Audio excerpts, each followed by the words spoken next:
Okay, so I wanted to take a look at Mini Freak.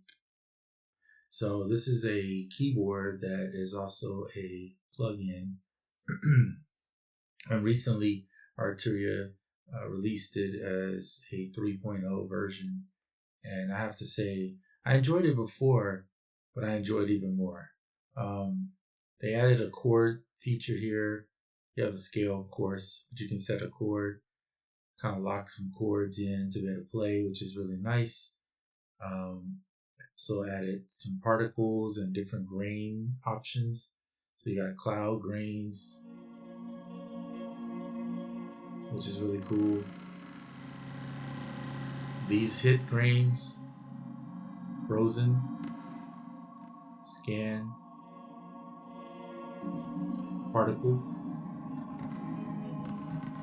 And I don't remember what other ones are here, but these are all really good. Of course, you have the second oscillator has different types of filters and things that you can use to create presets. Then you have this filter, which is just a low pass, band pass, and a high pass. And then you got 3 effects that you can use. So you got reverb, delay here, and distortion. And of course, there's others that you can use within them. Didn't like the sequencer on the board as much, but it looks like on here, it's pretty cool. It's got some updated stuff. The Spice Dice was a temptation to get for sure. And I still don't remember how to use it because it's been a while.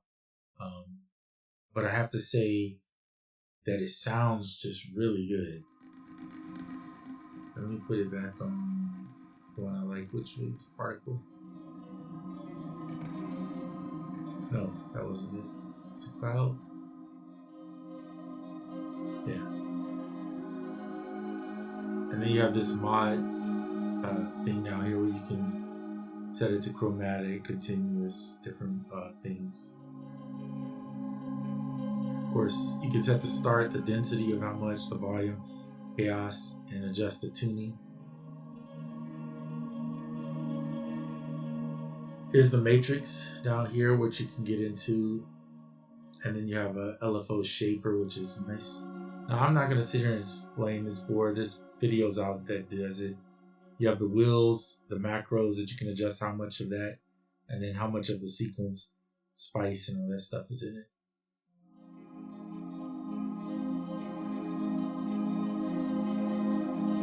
Kind of morphs the sound a little bit.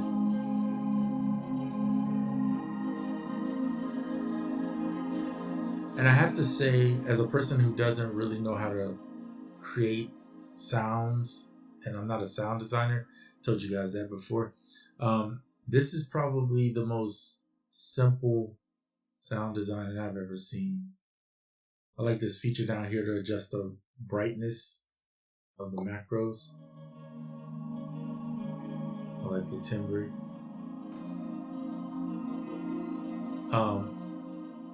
But yeah, the Mini Freak pigments, if you get the Arturia V collection, that's all a part of it.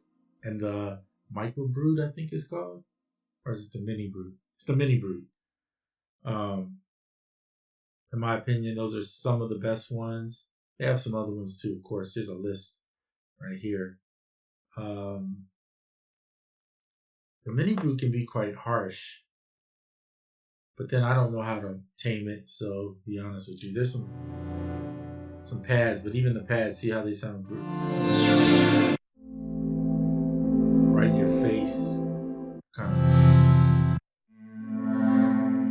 of says harsh pad.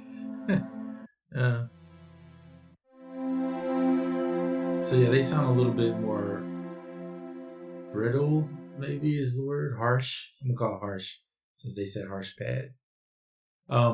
But again, I'm not a sound designer, but this is super simple to use, going back to the one. It adds a lot of texture to the sound, which I like. The chord, you turn it on, and you just press one note and it's playing a chord. So if you don't know chords, this can be quite fun.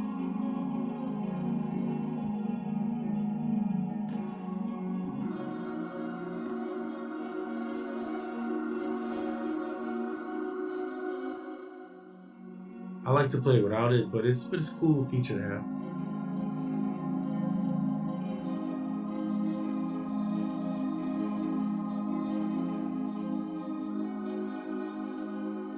So yeah, very cool plugin.